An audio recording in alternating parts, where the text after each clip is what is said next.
네, 어찌나 오늘 아침부터 하준이가 온다 이 말을 하는지. 네, 그래서 그 주보 오른편에 보시면 설교 말씀에 요약된 내용들이 있습니다. 그래서 뭐 안 보고 보셔도 되지만 또 이렇게 참고하셔서 보시면 또 말씀을 이해하기가 조금 더 쉬우실 거라고 생각합니다. 오늘 이 시간 우리가 함께 살펴볼 말씀은 사도행전 9장 10절에서부터 19절까지에 기록된 말씀의 내용입니다. 오늘 우리는 오늘날 이제 시리아의 수도인 시리아 요 지역이 오늘날 시끌시끌하죠. 근데 이 시리아의 수도였던 다마스커스, 즉 성경에 기록된 다메섹에서 일어난 놀라운 사건을 통해서 복음이 전파됨에 있어 예수님께서 우리에게 깨닫게 하시는 중요한 교훈의 의미를 함께 살펴보고 또 마음에 새기는 또 은혜가 또 있기를 바랍니다. 우리 성도님들은 그동안 누구에게 복음을 전해 보셨습니까? 혹은 지금 그 마음 가운데 나는 누구에게 정말 복음 전해야겠다. 내가 저 사람한테 정말 이 복음을 좀 한번 전해 봐야겠다라고 생각하고 있으신 그 분들은 어떤 분들입니까?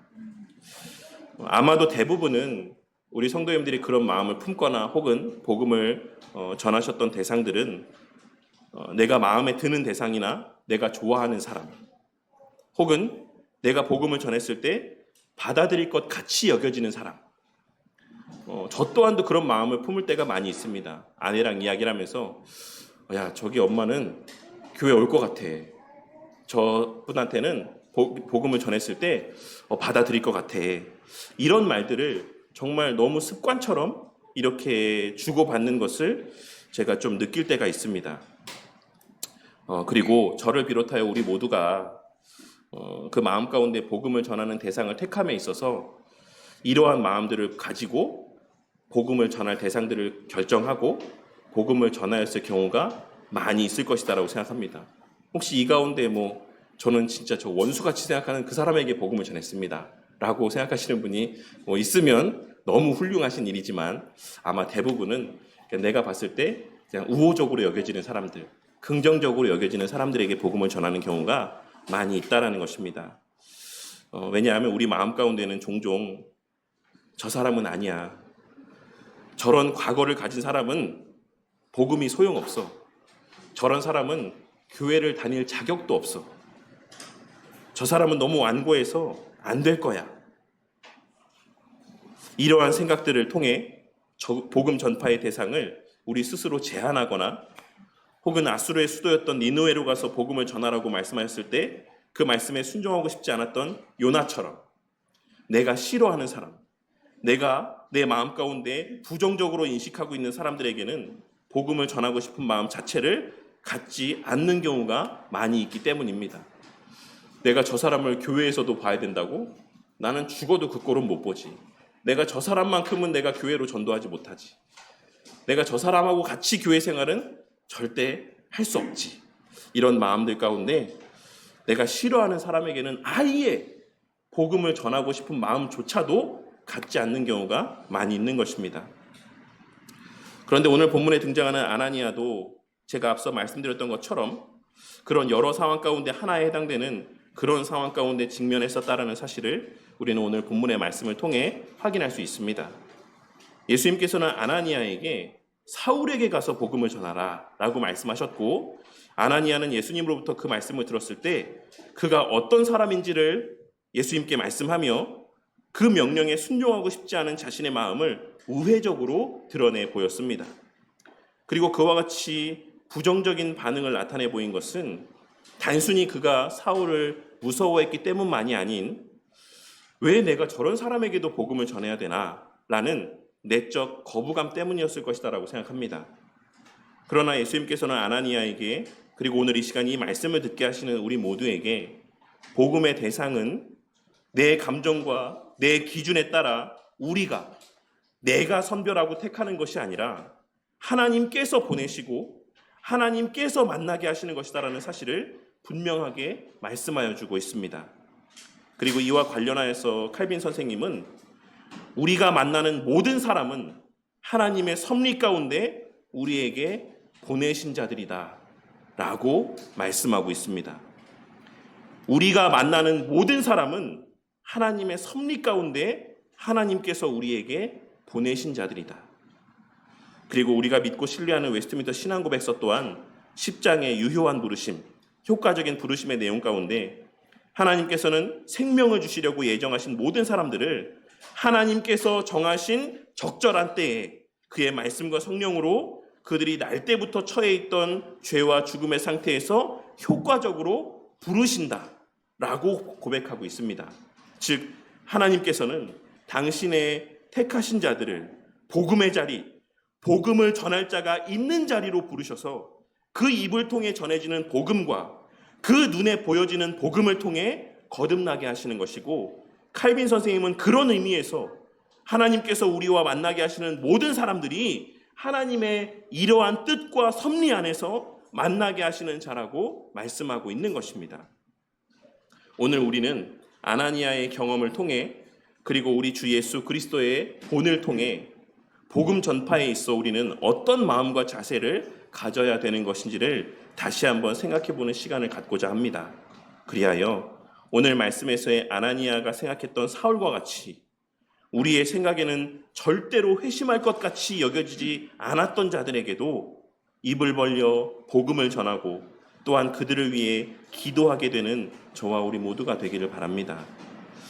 오늘 본문 10절에서 12절까지의 기록된 말씀을 보시면 예수님께서는 아나니아에게 너무나도 구체적이고 분명한 말씀을 들려주셨다라는 사실을 확인할 수 있습니다. 일어나 직가라 하는 거리로 가서 유다의 집에서 다소 사람 사울이라 하는 자를 찾아라. 이 말씀 가운데는 어떤 애매함도 없었습니다. 장소도 분명했고 그 대상도 너무나도 명확했습니다. 예수님께서는 아나니아에게 누구에게 가야 하는지, 어디로 가야 하는지, 무엇을 해야 되는지를 정확하고도 명확하게 말씀해 주셨던 것입니다. 그리고 여기서 우리가 주목해 보아야 될 것은 예수님께서 친히 직접 복음 전파의 대상을 지정해 주셨다라는 것입니다. 아나니아가 주님, 제가 누구에게 가면 좋겠습니까? 라고 먼저 묻지 않았던 것입니다. 그리고 이는 오늘날 복음을 전하는 삶을 살기를 원한다라고 고백하면서도 주님, 저는 복음을 전하는 삶을 살겠습니다. 저는 하나님 나라를 증거하는 삶을 살겠습니다. 라고 입버릇처럼 이야기하면서도 우리와 관계하게 하시는 자들에게 입을 벌려 복음을 전하지 않는, 우리와 관계하게 하시는 자들 가운데 복음을 전할 자를 자신의 나름의 기준으로 선별하는 우리의 모습에 대해서 다시 한번 생각해 보게 합니다. 어찌되었건 그러한 예수님의 말씀에 대한 아나니아의 반응은 어떠했습니까? 그는 예수님께서 친히 이와 같이 명료하게 말씀해 주셨음에도 불구하고 그 명령에 즉시 알겠습니다라고 순종하지 않았습니다. 그는 오히려 예수님께 사울이 어떤 사람인지를 설명하기 시작했습니다. 주여, 이 사람에 대하여 내가 여러 사람에게 듣사온즉 그가 예루살렘에서 주의 성도에게 적지 않은 해를 끼쳤다 하더니 여기서도 주의 이름을 부르는 모든 사람을 결박할 권한을 대제사장들에게 받았나이다. 아나니아는 지금 예수님을 향해서 말하기를, 예수님, 이 사울이라는 사람이 말입니다. 제가 여러 사람들한테 들었는데 그가 보통 사람이 아닙니다.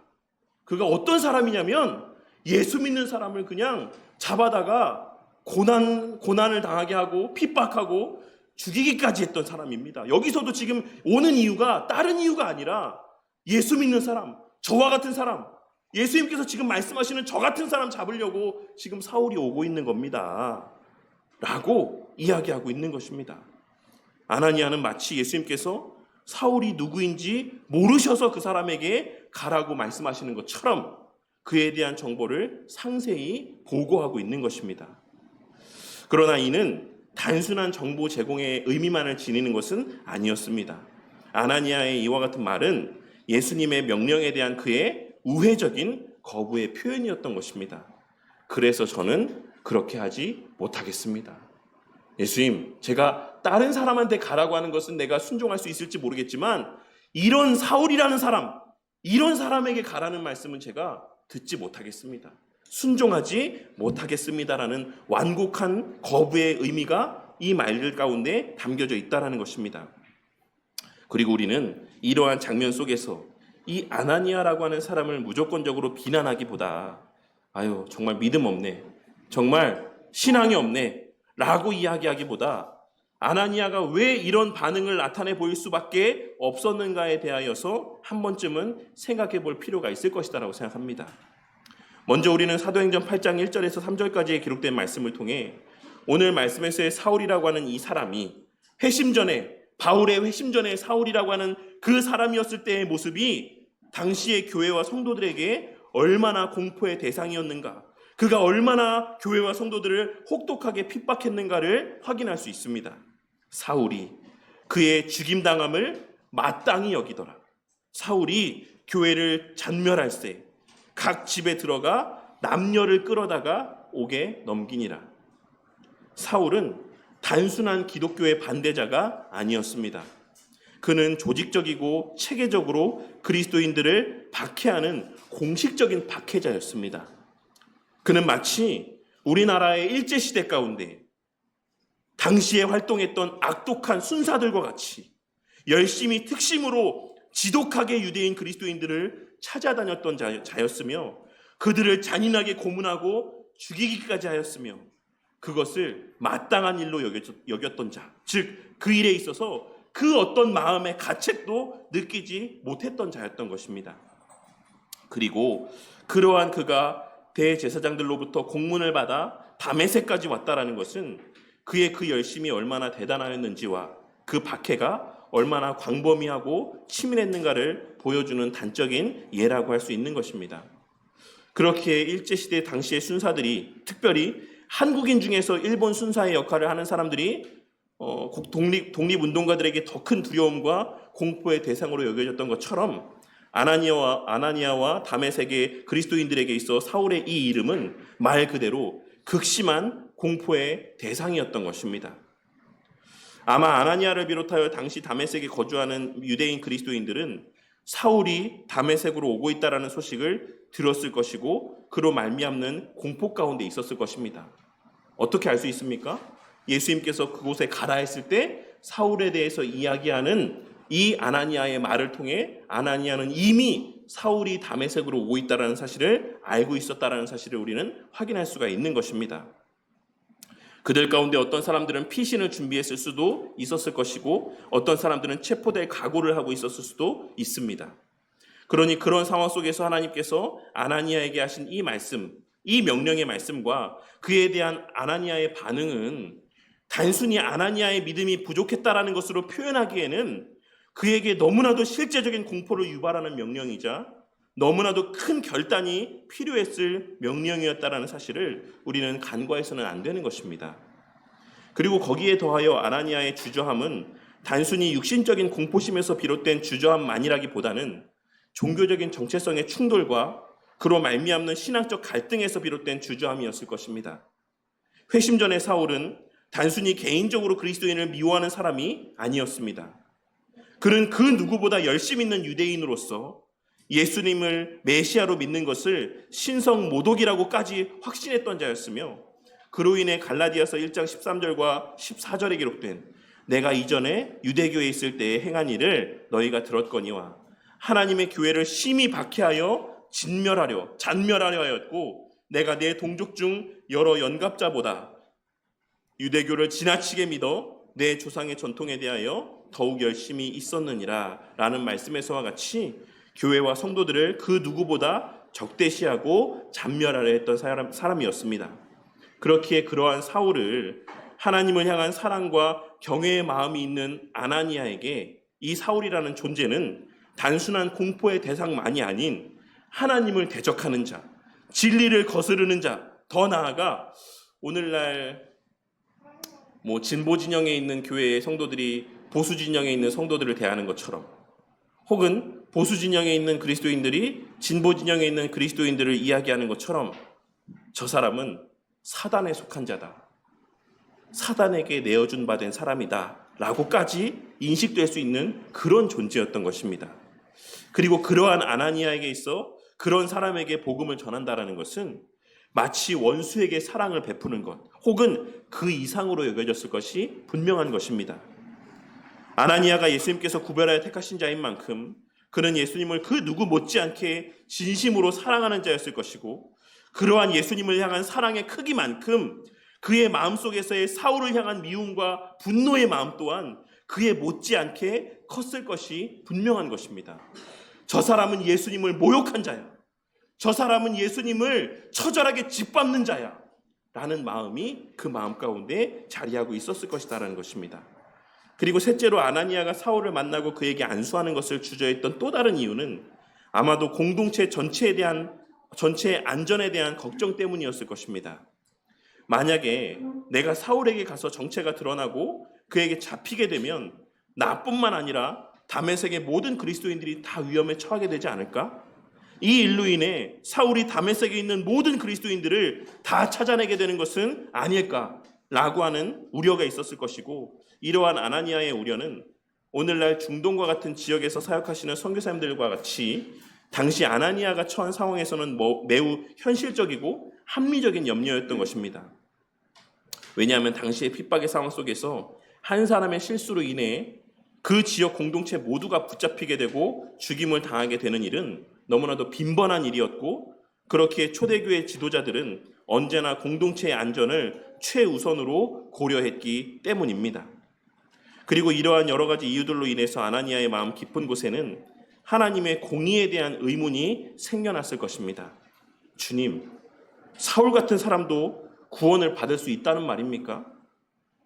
그렇게 많은 성도들을 괴롭히고 죽였던 이 사울이라는 사람도 용서를 받을 수 있다는 말입니까? 그럼 그동안 사울에게 핍박받고 죽어간 성도들의 희생은 뭐가 되는 것입니까? 그리고 이는 앞서 서두에도 언급했던 구약시대의 요나가 니느웨에 가기를 거부했던 이유와도 유사하다라고 할 수 있습니다. 요나는 요나서 4장 2절에서 다음과 같이 고백합니다. 여호와여, 내가 고국에 있을 때에 이러하겠다라고 말씀하지 아니하였나이까? 그러므로 내가 빨리 다시스로 도망하였사오니 주께서는 은혜로우시며 자비로우시며 노하기를 더디하시며 이내가 크시사 뜻을 돌이켜 재앙을 내리지 아니하시는 하나님이신 줄을 내가 알았음이니이다. 이는 요나가 출애굽기 34장 6절의 말씀을 인용하고 있는 말씀으로, 요나는 하나님의 자비와 긍휼에 대해서 불평과 불만을 토로하며 하나님의 그 자비와 긍휼을 비아냥대고 있는 말입니다. 비록 그 정도는 아닐지라도 오늘 말씀에서의 아나니아의 말 속에도 요나와 같은 하나님의 자비와 긍휼에 대한 오해와 그 이해의 한계의 모습이 이 안에 담겨 있다라고 할 수가 있는 것입니다.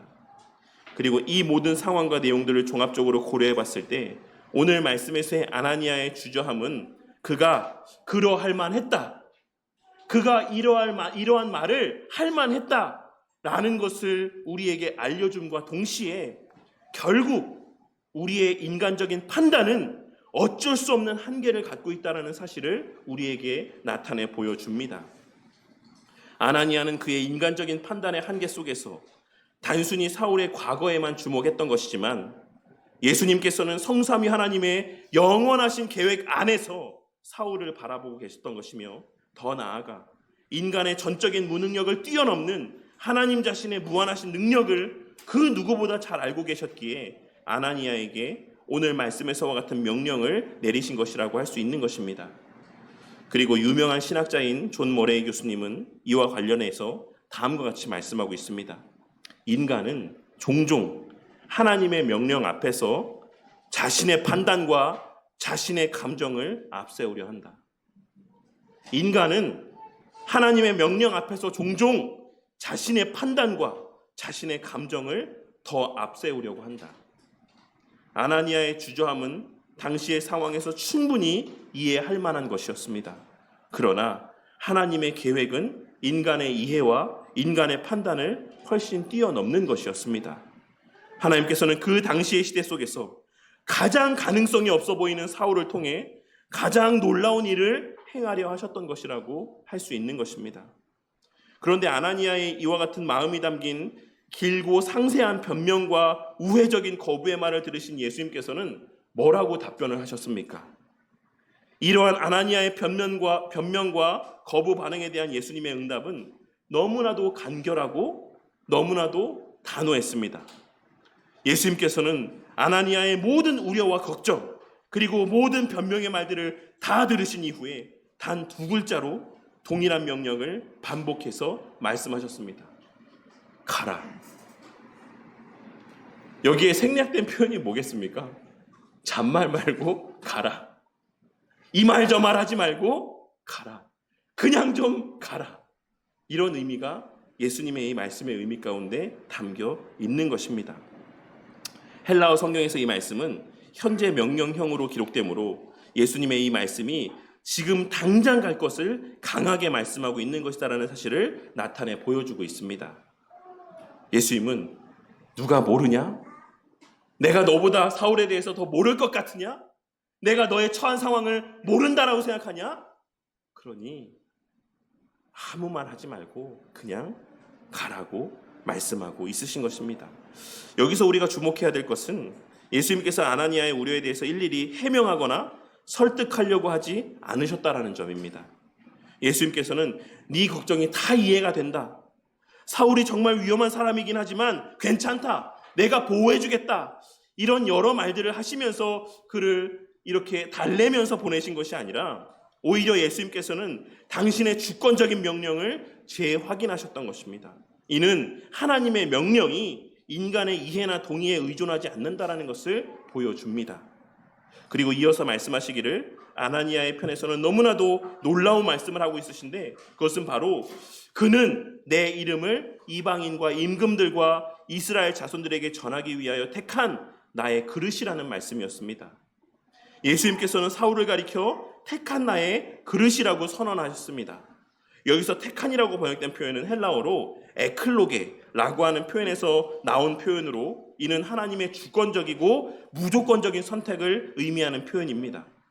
아나니아가 보기에 사울은 너무나도 부적절하고 부적합한 사람이었지만 예수님께서는 그를 이미 택하신 그릇이다라고 말씀하고 있으신 것입니다. 이는 하나님의 선택이 인간의 판단 기준과 얼마나 다른지를 극명하게 보여줍니다. 아나니아의 눈에 보기에 사울은 교회의 원수였고 교회의 박해자였고 너무나도 교회의 위협이 되는 존재였지만 예수님의 눈에 보기에 사울이라는 대상은 택하신 그릇이요 귀한 도구였으며 선택받은 종이었던 것입니다.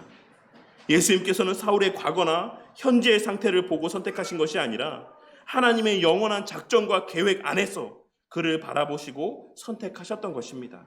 그리고 예수님께서는 사울의 구체적인 사명을 3그룹으로 나누어서 말씀해 주셨습니다. 첫째로는 이방인들에게 전할 것이다라고 말씀하시며 이는 당시에 유대인들에게 가장 충격으로 다가왔을 만한 말씀을 들려주고 있으십니다. 왜냐하면 사울이라는 사람은 유대교의 순수성을 위해 유대인 그리스도인들을 박해했던 사람인데 그러한 그가 이제는 자신에게 있어 그동안 개만도 못한 존재로 여겨졌던 이방인들에게 유대교의 말씀을 전하는 것도 아닌 그리스도의 복음을 전하는 사도가 될 것이다라는 것은 너무나도 충격적인 말이었을 수 있는 것입니다. 그리고 둘째로는 임금들에게 전할 것이다라고 말씀하고 있는데 사울은 단순히 평민들에게만 복음을 전하게 될 것이 아닌 왕들과 통치자들 앞에서도 복음을 증거하게 될 것이다라고 말씀하고 있습니다. 그리고 실제로 바울은 이후 총독 벨릭스와 베스도 그리고 아그리빠 왕 앞에서 그리고 로마 황제 앞에서까지 복음을 증거함으로 예수님의 이 말씀의 성취를 나타내 보이게 됩니다. 그리고 마지막으로 이스라엘 자손들에게라고 말씀하고 있으신데 아이러니하게도 그 마지막 대상은 이스라엘 백성들이라고 말씀하고 있으신 것을 확인할 수 있습니다. 이스라엘 백성들을 위해 그리스도인들을 박해했던 사울이 이제는 그 이스라엘 백성들에게 예수가 메시아이심을 증거하게 될 것이다라고 말씀하고 있으신 것입니다. 그리고 바울 사도는 이후에 이방인들에게만 아니라 자신의 동족들에게도 애타는 마음으로 복음을 전했다라는 사실을 사도행전 22장 1절에서 11절까지에 기록된 말씀과 로마서 9장 3절에 기록된 말씀을 통해 확인할 수 있는 것입니다. 그런데 예수님께서는 사울의 영광스러운 사명뿐만 아니라 그 사명과 함께 그가 받을 고난에 대하여서도 미리 말씀하여 주셨습니다. 이는 매우 의미심장한 말씀이라고 할 수 있습니다. 그가 내 이름을 위하여 얼마나 고난을 받아야 할 것을 내가 그에게 보이리라. 왜 그렇습니까? 사울은 지금까지 다른 사람들에게 고난을 주는 사람이었지만, 사울은 지금까지 다른 사람들에게 고난을 주는 사람이었지만, 이제는 그가 그 자신이 고난받는 자가 될 것이다라는 사실을 말씀하여 주고 있는 것입니다. 그가 그리스도로 인하여 수많은 그리스도인들을 박해했던 것만큼 이제 그는 그 그리스도를 위하여서 수많은 박해를 받게 될 것이다라는 사실을 말씀하고 있는 것입니다. 물론 바울 사도가 이후에 받는 고난들이 그가 거듭나기 이전에 했던 행동에 대한 징계라고 할 수는 없지만, 그에 대한 대가라고 할 수는 없지만, 그의 이전의 행동들은 아마도 그가 이후에 박해를 받는 시간들 속에서 자신이 박해했던 자들의 모습을 떠올리게 해주는 수단이 되었을 것이라고 생각합니다. 그는 그러한 자신의 과거를 떠올리며, 그래, 내가 이렇게 사람들을 박해했었지, 내가 이렇게 사람들을 핍박했었지 라고 하는 것들을 떠올리며 기꺼이 자신을 향한 박해를 감내했을 것이다라는 사실을 우리는 생각해 볼 수 있는 것입니다.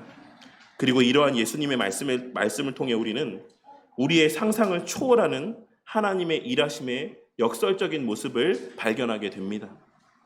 교회를 잔멸하려고 했던 자가 교회를 세우는 자가 되고, 그리스도인들을 옥에 가두던 자가 그리스도를 위해 옥에 갇히는 자가 되며, 복음을 대적하던 자가 복음을 전파하는 자가 되고, 하나님의 원수가 하나님의 종이 되는 놀라운 역사가 바로 하나님의 일하시는 방식이라는 사실을 우리는 오늘 말씀에서의 바울 사도를 향한 예언의 말씀을 통해 발견하고 깨달을 수 있는 것입니다. 사실 인간적인 관점에서 사울은 복음 전파자로서 너무나도 부적절한 사람이었습니다.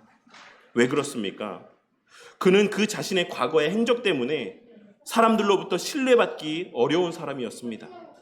그리고 그는 그의 박해로 인해 그리스도인들에게 공포의 대상으로 여겨지는 사람이었습니다. 그리고 그는 유대인들에게도 배교자로 여겨질 사람이었습니다.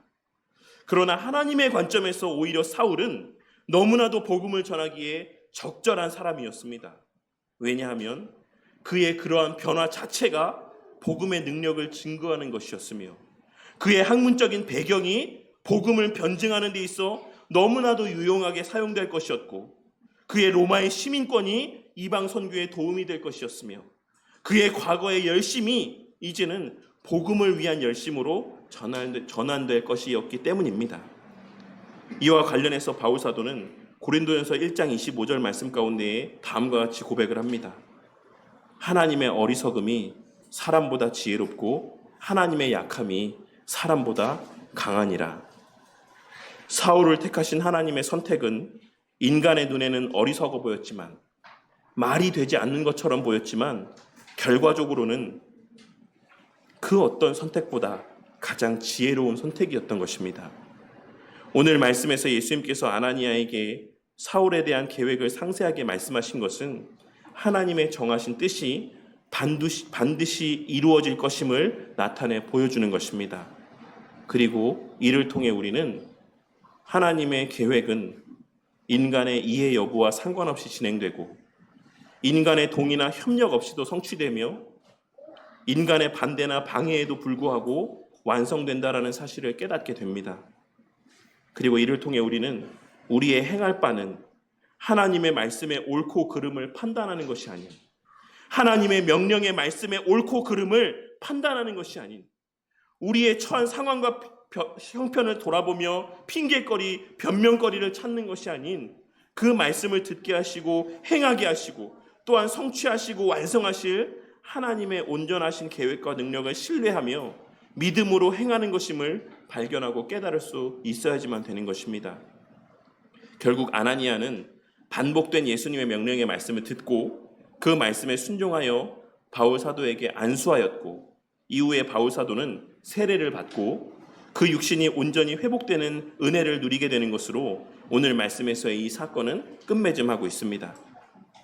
오늘 본문 말씀에서의 아나니아의 안수는 사울이 예수님을 만났음을 확인하고 하나님의 용서와 사랑을 몸소 보여주고 교회 공동체로 받아들이는 의미를 담고 있습니다.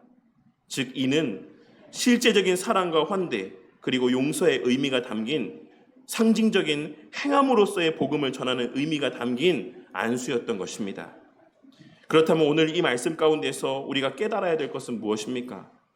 첫째로는 저와 우리 모두가 예수님께 사울과 같은 자였다라는 사실을 깨달아야지만 된다라는 것이고, 둘째로는 그리하여 오늘 말씀에서의 아나니아의 모습을 떠올리며 우리에게 맡겨진 사명의 의미를 다시 한번 깨달을 수 있어야 된다는 것입니다. 첫째로 오늘 말씀을 통하여서 우리가 예수님께 사울과 같은 자였다라는 사실을 깨닫고, 우리 예수님은 사울과 다를 바 없었던 나와 같은 죄인을 위해 십자가에 달리시고 죽으셨다라는 사실을 다시 한번 깨닫게 되는 저와 우리 모두가 되기를 바랍니다. 비록 우리가 사울처럼 직접적으로 교회를 박해한 일은 없었을지라도 하나님 앞에서 우리의 본질적인 모습은 사울과 다르지 않았습니다. 사울이 하나님을 대적했듯이 우리도 하나님을 대적하는 죄인들이었습니다. 사울이 진리를 거부했듯이 우리도 복음을 거부했던 자들이었습니다. 사울이 구원받을 가능성이 전혀 없는 것처럼 보였듯이 우리도 그와 같이 구원받을 가능성이 전혀 없는 존재들이었습니다. 그런데 하나님께서는 그러한 우리를 택하시고 부르셨습니다.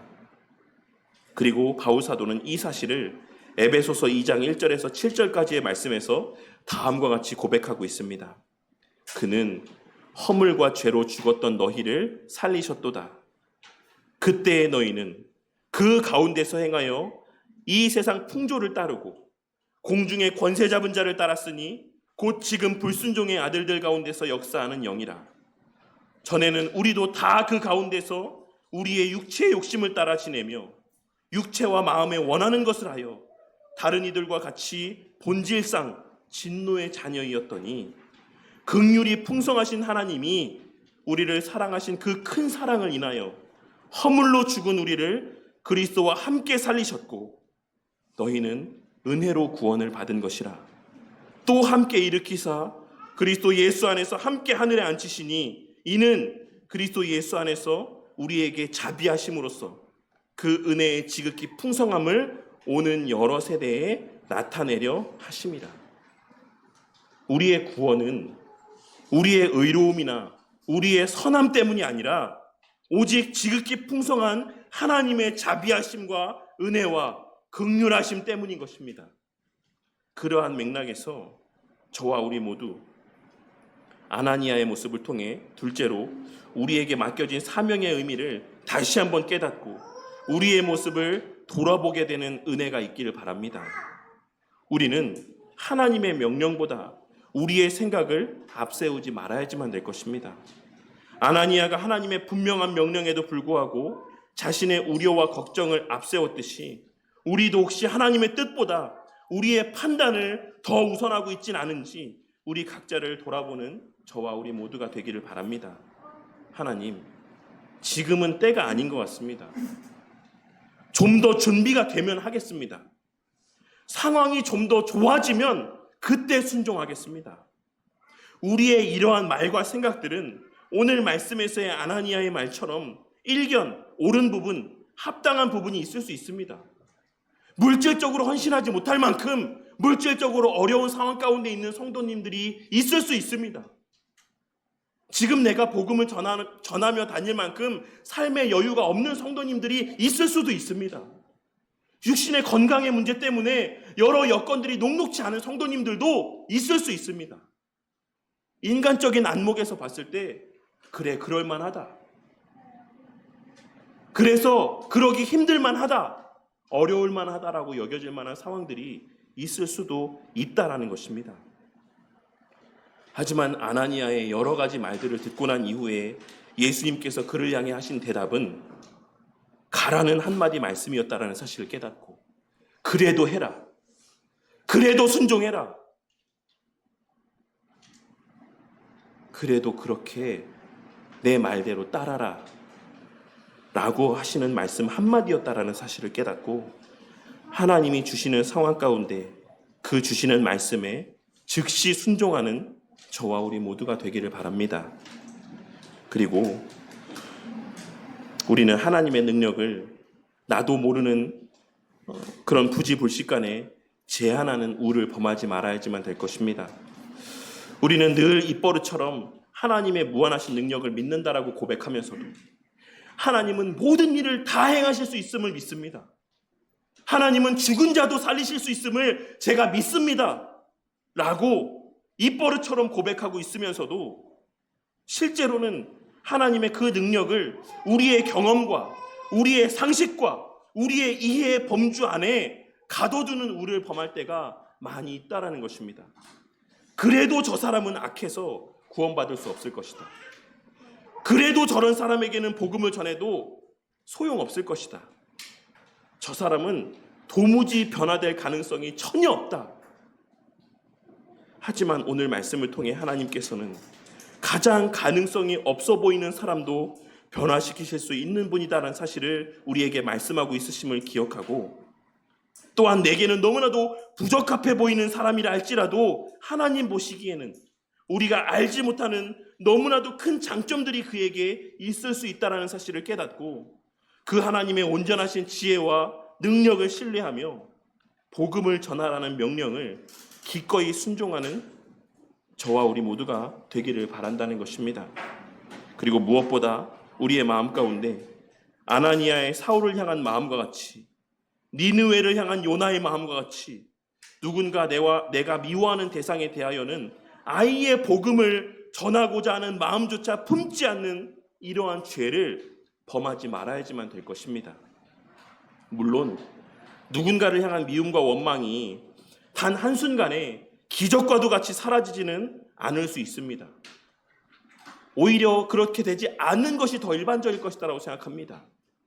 하지만 예수님의 겟세마네 동산에서의 기도였던 내 원대로 마시옵고 아버지의 원대로 하옵소서라고 기도하셨던 그 예수님의 기도의 내용들을 떠올리며 내가 미워하는 그 사람까지도 구원하고자 하시는 것이 하나님의 원하시는 바인 것을 생각함 가운데, 비록 내게 있어서 그 사람은 여전히 미움의 대상이라고 할지라도 하나님을 사랑하고 예수님을 사랑하는 마음으로, 그리고 원수였던 나를 사랑하셨던 그 예수님의 마음을 헤아려 봄으로 나와 만나게 하신 그 사람, 나와 관계하게 하신 그 원수와 같이 여겨지는 그 한 사람에게도 복음을 전하기 위한 마음이 우리 마음 가운데 생겨나고, 또한 그를 위한 기도의 고백들이 우리의 입술을 통해 고백되어지는 은혜가 있기를 바랍니다. 오늘 말씀은 우리에게 하나님의 맡기신 귀한 복음 전파의 사명을 우리는 어떤 마음으로 감당해야 되는 것인지를 다시 한번 깨닫게 해줍니다. 하나님께서는 사울 같은 사람도 구원하시기 위해 아나니아를 보내셨습니다. 마찬가지로 하나님께서는 우리 주변의 영혼들을 구원하시기 위해 지금도 우리를 세상 가운데 보내고 계십니다. 단순히 돈 벌어 먹고 살게 하시기 위해, 그저 내 가정의 생계를 유지하게 하시기 위해 나에게 지금의 직장을 허락하신 것이 아니라 단순히 우연 가운데 우리에게 한 가족으로 태어나게 하시는 이런 결과들을 허락하신 것이 아니라 하나님의 창세전에 계획하신 온전하신 뜻과 계획 안에서 특별한 목적 가운데 복음을 전하게 하시는 귀한 목적 가운데 직장의 동료가 되게 하시고 친구가 되게 하시고 이웃이 되게 하시고 한 가족이 되게 하신 것이다라는 사실을 우리는 오늘 말씀을 통해 발견하고 깨달을 수 있어야지만 되는 것입니다. 그리고 구원의 은혜를 먼저 받아 누리게 하신 우리에게 명하시는 복음 전파의 사명 앞에 우리는 아나니아처럼 주저하고 변명할 것이 아니라 그 하나님의 명령에 즉시 순종하는 자들이 되어야 한다는 사실을 다시 한번 깨닫고 마음에 새기는 저와 우리 모두가 되기를 바랍니다. 저나 성도님들이나 우리 모두는 다 사울과 같은 죄인들이었지만 하나님의 은혜로 구원받은 자들입니다. 그리고 이제 우리는 아나니아와 같이 하나님의 그 거룩한 사명을 위임받은 자들입니다. 만일 우리가 누군가에게 복음을 전하기를 주저하고 있다라고 한다면 우리는 우리가 자격이 되어서 복음을 듣고 회심케 되었다라고 고백하는 것과 같다라는 사실을 깨달아야지만 될 것입니다. 우리는 입으로는 구원에 있어서의 하나님의 전적인 은혜와 우리의 전적인 무능력을 그렇게 잘도 고백하면서 실제로는 구원에 있어서의 우리의 협력이나 자격이 있었다. 그래서 나는 구원받았다. 그래서 나는 교회 다니게 됐다. 그래서 나는 주를 믿게 됐다라고 고백하는 것일 수 있다라는 사실을 분명하게 깨달을 수 있어야지만 된다라는 것입니다. 이 사실을 깨닫고 우리의 모든 편견과 우리의 모든 두려움과 우리의 모든 염려를 내려놓고 무엇보다 우리의 누군가를 향한 부정적인 감정들을 뒤로 하고 오직 거저받은 예수님의 무한하신 사랑, 자신의 전부를 우리에게 거저 내어주신 예수님의 그 무한하신 사랑을 떠올리며 하나님의 능력을 신뢰함 가운데 맡겨진 복음 전파의 사명을 충성되이 감당하는 저와 우리 모두가 되므로 절대로 변화될 것 같이 여겨지지 않았던 자가 변화되고 절대로 주를 믿지 않을 것만 같이 여겨졌던 사람들이 주를 믿게 되는 놀라운 하나님의 능력을 목도하게 될 뿐만 아니라 나를 통해 주를 믿게 될 그 한 사람이 훗날 오늘 말씀에서의 바울 사도와 같이 우리의 생각과는 비교할 수 없이 놀라운 하나님의 일들을 감당해 나아가는 감격스러운 모습, 우리의 지혜로는 다 헤아릴 수 없는 오묘한 하나님의 뜻과 섭리를 목도하게 되는 저와 우리 모두가 되기를, 그러한 우리 바른교회 공동체가 되기를 주님의 이름으로 간절히 축원합니다.